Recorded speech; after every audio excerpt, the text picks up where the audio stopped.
쟁송 일단 끝까지. 두 번째는 이제 취소송의 조문의 심리와 재판 중에 이제 판결과 관련된 효력에 대해서 이제 정리해 보려고 해요. 심리와 관련해서는 취소송을 갔을 때 요건 심리, 본안 심리가 있는데 심리에 관한 원칙이 있어요. 원칙이 예컨대 여기 오른편에 사례로 보면 제 사례 집에 문제 7번인데 갑이 아파트를 101호다. 그러면 17년 5월 1일에 처분했고 팔았고 세무서장 A가 1,000만 원을 7월 1일에 부과했다. 이에 대해서 갑은 필요주 전치니까 심판 청구를 거친 다음에 서울행정법원에 이제 취소송을 제기했죠. 양가로 1번에 본안심리를 요건심리 본안심리를 하게 되는데 이제 본안심리와 관련해서 갑은 요 1,000만 원에 대해서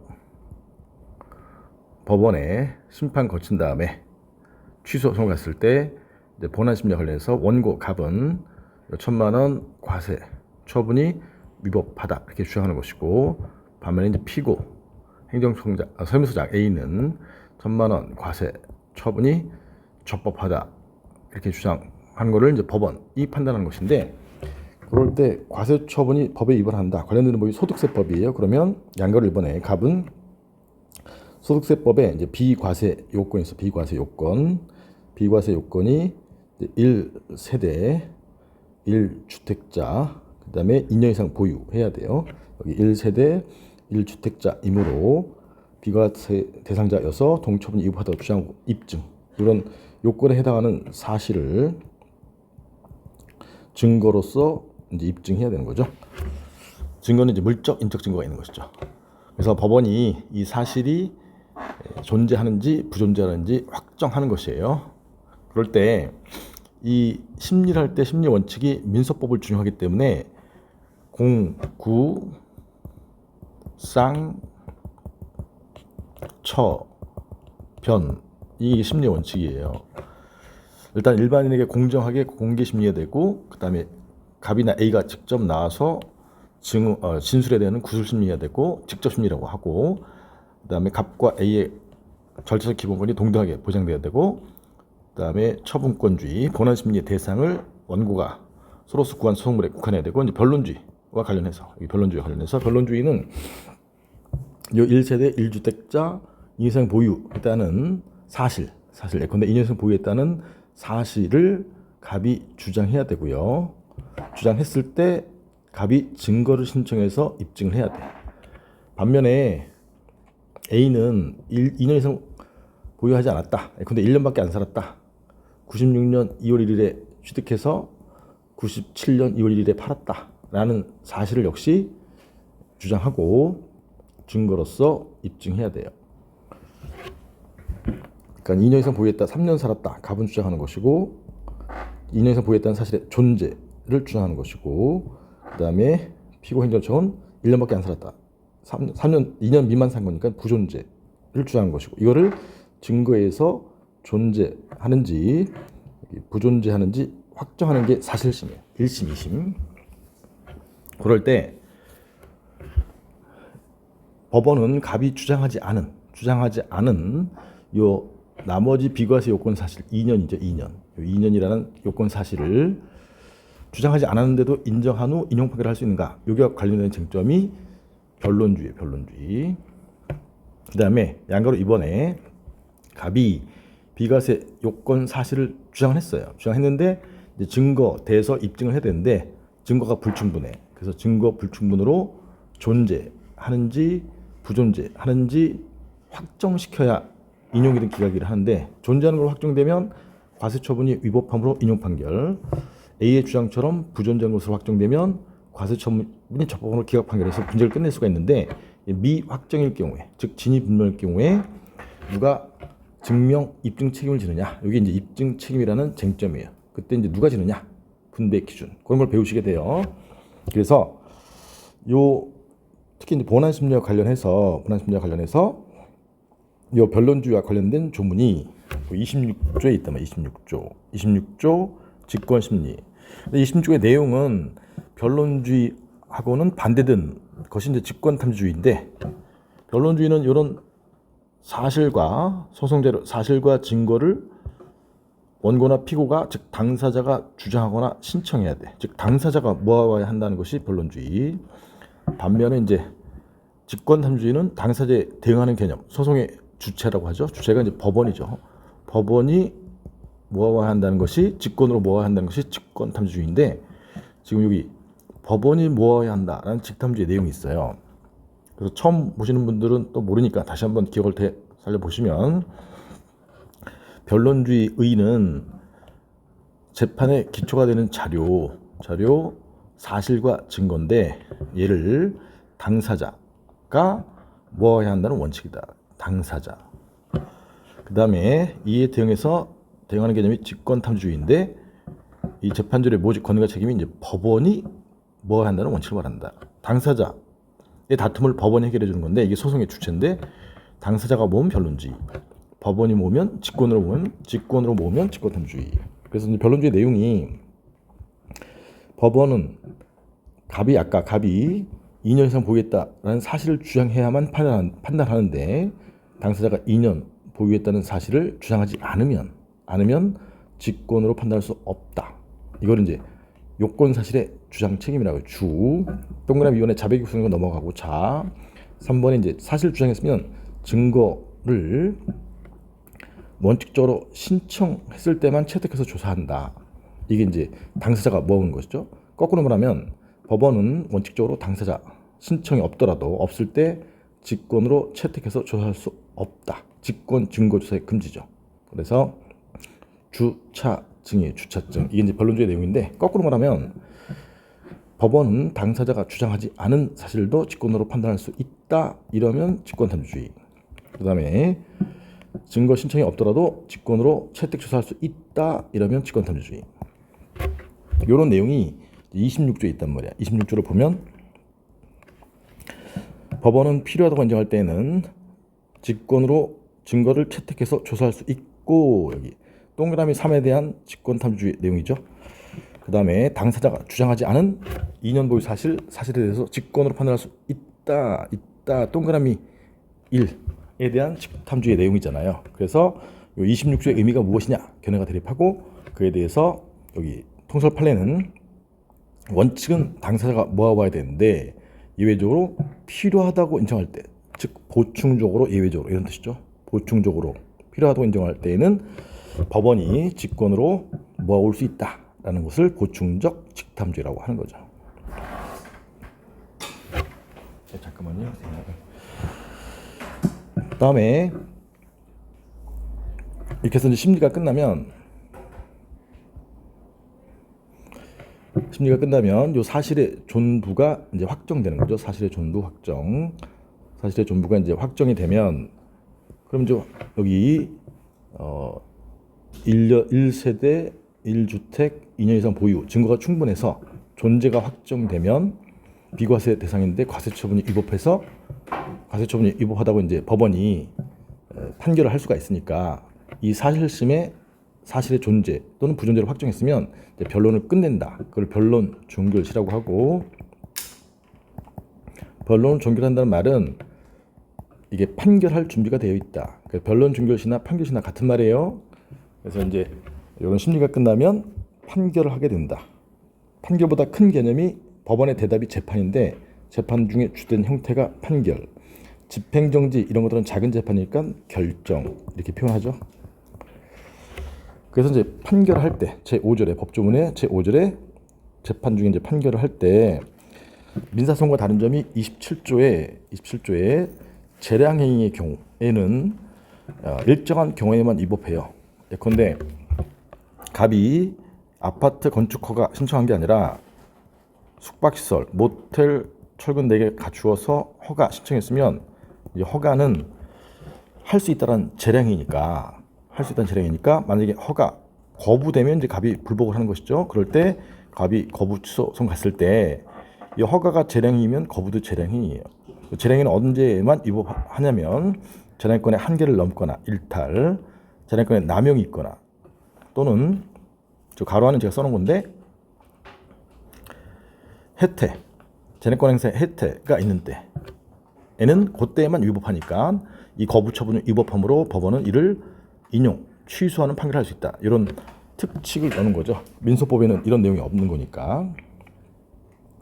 다시 27조의 경우에는 그래서 이제 기속행위의 경우와 재량행위의 경우가 다른데, 예컨대 아파트 건축 허가 거부의 경우에는 이때는 건축 허가 하회한다 라는 기속행위의 거부이기 때문에 이 거부 처분은 허가해 줘야 되는데 안 했으니까 바로 위법이에요. 바로 위법. 그래서 전면적 사법심사를 하게 되는데, 여기 모텔 건축 허가는 재량이기 때문에 거부하면 반드시 위법이 아니라 재량의 일탈, 남용, 혜택 등이 있으면 그럴 때만 위법하다. 그래서 이런 거를 이제 제한적 사법심사를 하게 된다. 이게 이제 기속행위와 재량행위의 가장 큰 차이점 중에 하나예요. 기속행위의 경우에는 거부 처분이 바로 위법, 전면적 사법심사. 재량행위의 경우에는 거부 처분이 일탈, 남용, 혜택가 있을 때만 위법, 제한적 사법심사. 이런 거를 여러분들이 배우시게 된 거죠. 그 다음에 28조. 28조는 처분이 위법하지만 공익을 고려해서 위법함에도 불구하고 기각하는 판결을 하는 거예요. 사정을 보아서 원래 위법하면 인용을 해야 되는데 기각하는 판결. 그래서 1항을 보면 사례, 계속 건축허가 사례로 보는 거잖아요. A가 갑에게 철근 빵개인데 아파트 건축 허가를 해줬다. 그럼 인근 주민 을이 취소를 갔어요. 그래서 본안심리에서 허가 처분이 위법하다 해서 원래 잘못된 허가니까 위법한데 그러면 인용을 해야 되는데 인용 취소를 이제 10월 1일 하려고 보니까 갑이 허가받고 건물을 지어서 입주자를 모집해요. 그럼 병등의 입주자가 많이 늘어난단 말이야. 이 사람들이 한 1000명 됐다 이 말이야. 가정을 해봐요. 여기 판결할 때 보니까. 그러면 원고 의뢰에 청구가 이유 있다. 처분이 위법해서 청구가 이유 있다는 허가 처분이 위법하다는 얘기죠. 그래서 위법하다고 인정하는 경우에도 여기가 요건, 그다음에 허가 처분을 취소하는 판결, 인용 판결을 하는 것이 현저히 공공복리에 적합하지 않다고 인정하는 때에는 여기까지가 요건. 그래서 예를 들면 허가 처분 위법해서 취소하면 원고 의리 구제가 되는 거죠.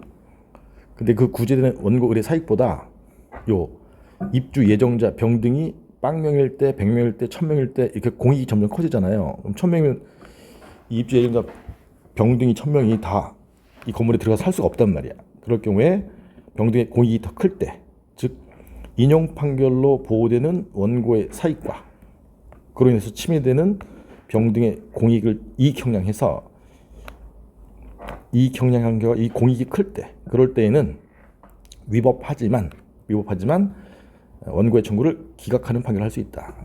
이게 이제 사정을 보아서 판결한다는 것이기 때문에 민소법에는 이런 사정 판결이 없어요. 근데 행정소법은 이런 허가 등이 지금 여기서 보시겠지만 입주 예정자, 병 등 다양한 사람과 관계되기 때문에 사정 판결 제도를 특칙을 둔 것이에요.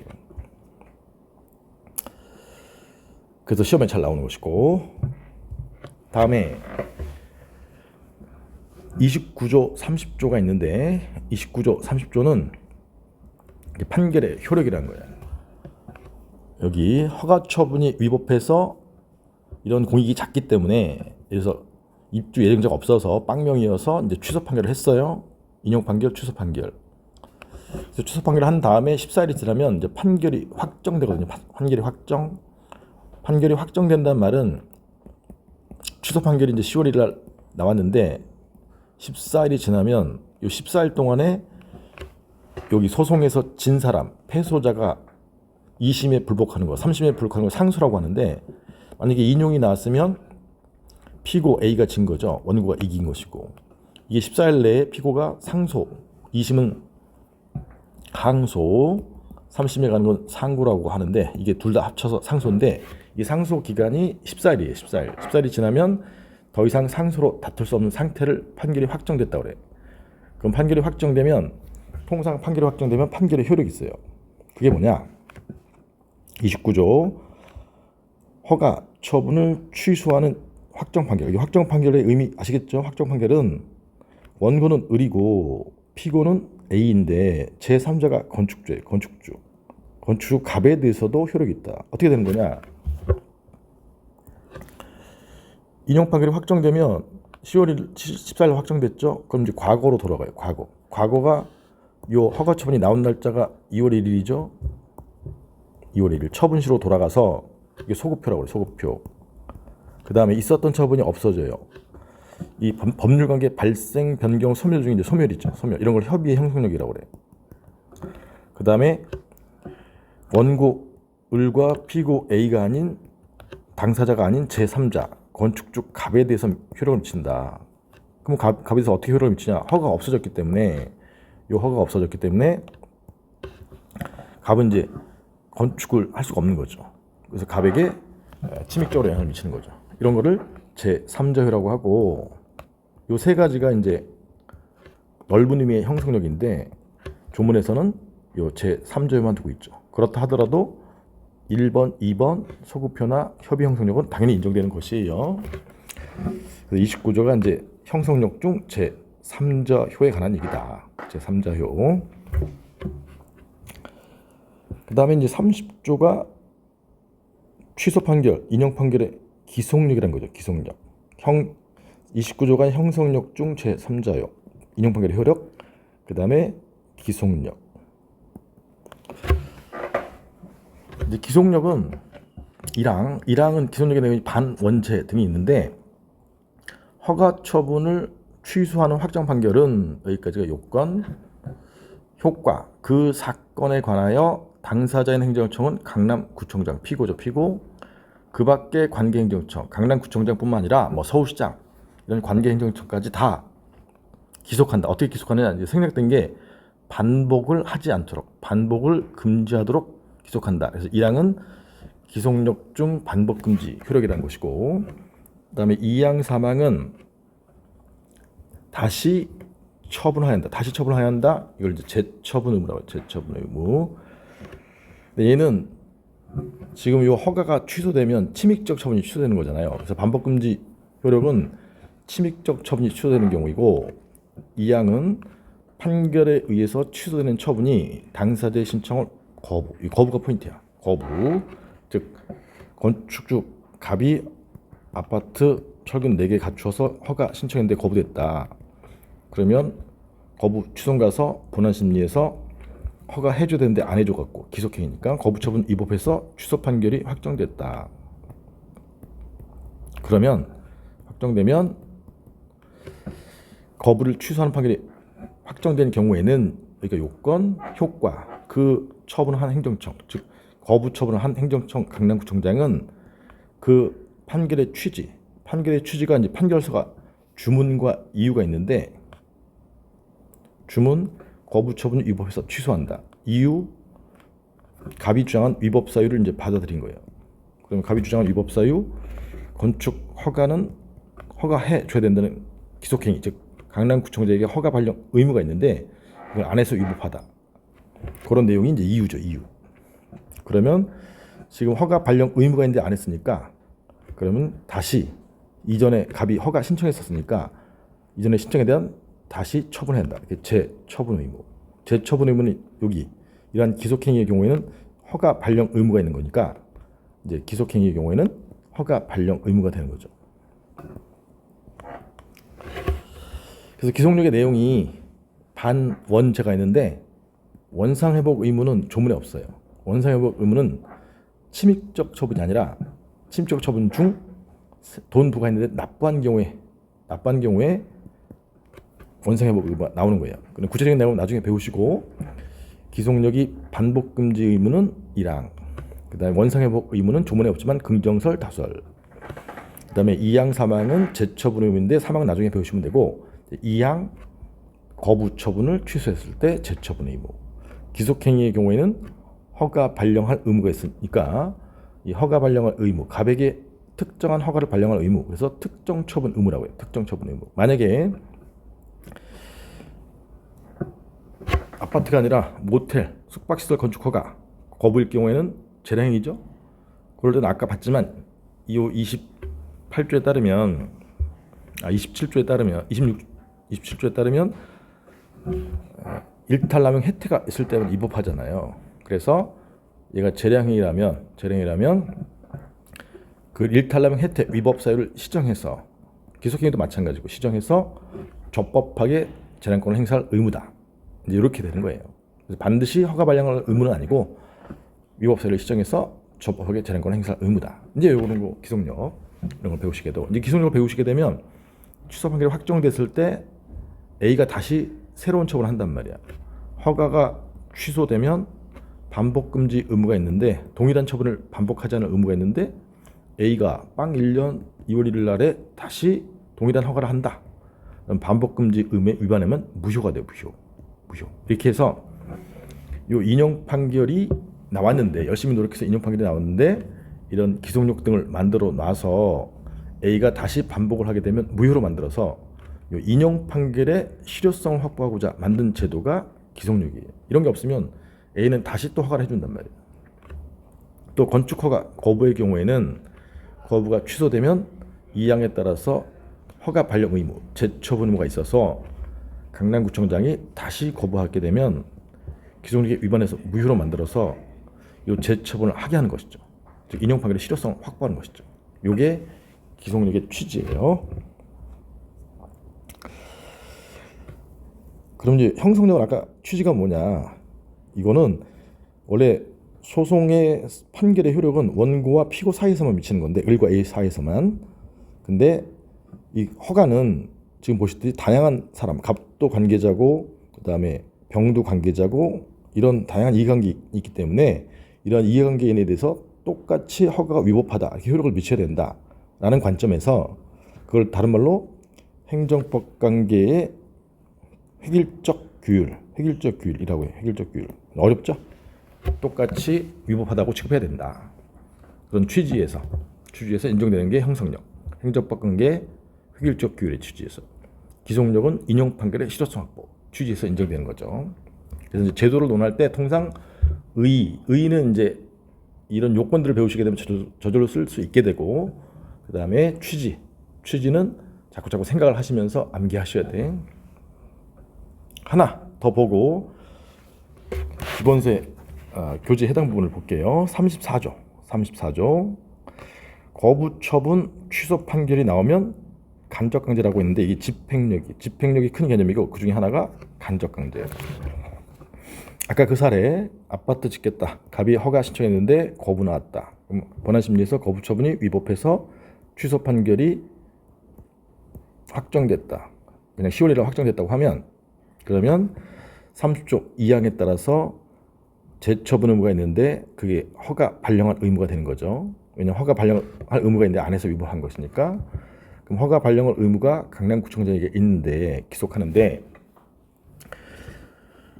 이런 재처분 의무가 나왔음에도 불구하고 계속 A가 허가를 발령하지 않는다.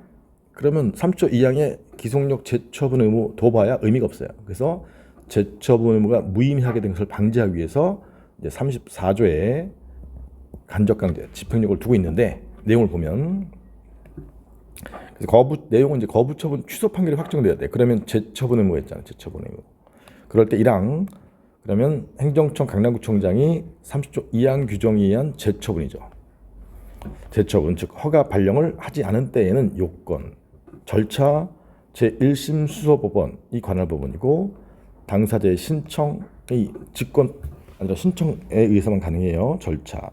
그다음에 이런 요건과 절차를 갖추었으면 인용 결정하는 거죠. 인용 결정의 내용이 뭐냐?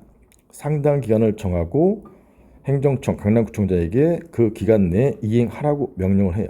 그래서 예컨대 2월 1일 날 법원에서 강남구청장에게 재처분 의무 이행하라고 이행 명령 또는 시정 명령을 하는 거죠. 한 달 내에 갑에게 허가해줘요. 이렇게 하고 명령을 하는 거죠. 근데 이걸 안 한다. 그래서 지금 3월 2일이 됐다. 그러면 그 기간 한 달 내에 이행하지 않은 때에는 지연 기간에 따라 일정한 배상, 갑이 손해가 10억인데 한 달에 1,000만 원씩 손해보고 있다. 그럼 3월 1일 날 일정한 1,000만 원 배상할 것을 명하거나 아니면 즉시 전액 1억을 죄송해요. 여기 1억을 배상할 것을 명하거나 아니면 전액 10억을 배상할 것을 명한다. 그래서 이걸 이제 배상 명령이라고 해요. 그래서 흐름은 먼저 이행 명령을 하고 그다음에 배상 명령을 하는 거죠. 이게 인용 결정의 내용이야. 그럼 강남구청장이 강남구에서 요 돈을 갑에게 배상하기 싫으면 그러면 이제 허가를 해줄 거다. 그래서 재처분 의무를 이행하게 될 거다. 그래서 이제 간접 강제가 돈 부과해서 간접적으로 강제한다. 그래서 간접 강제예요. 요게 이제 집행력의 내용인 간접 강제죠. 그래서 요 세 가지 조문 다시 한번 확인해 보면 29조는 제 형성력 중 제 3자요. 인용 판결 행정소송법상의 인용 판결의 효력은 인용 판결에 대해서만 나오는 것이고, 그다음에 29조 1항이 형성력 중 제 3자요. 30조가 기속력. 그다음에 2항이 특히 거부처분 취소되면 재처분 의무가 있는데 그걸 안 하게 되면 34조의 집행력 간접강제. 이게 이제 세 가지 판결의 효력이에요. 그래서 그 내용들을 이제 기본서를 통해서 확인해 보면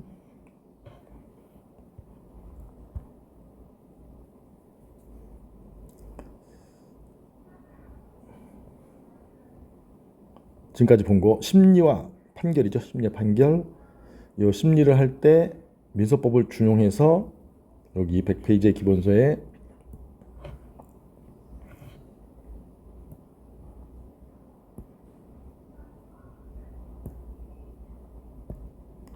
민소법을 준용해서 하는데, 민소법 준용과 관련해서 변론주의와 관련된 게 이제 처분권자도 문제됐지만 변론주의와 관련해서 문제되는 게 여기 행소법상 변론주의와 관련해서 특히 26조의 의미가 문제된다. 그래서 이제 변론주의, 직탐주의가 있는데 26조의 의미가 뭐냐? 그와 관련해서 보충적 직탐주의다 라는 걸 보시게 된 것이고, 그 다음에 판결의 효력,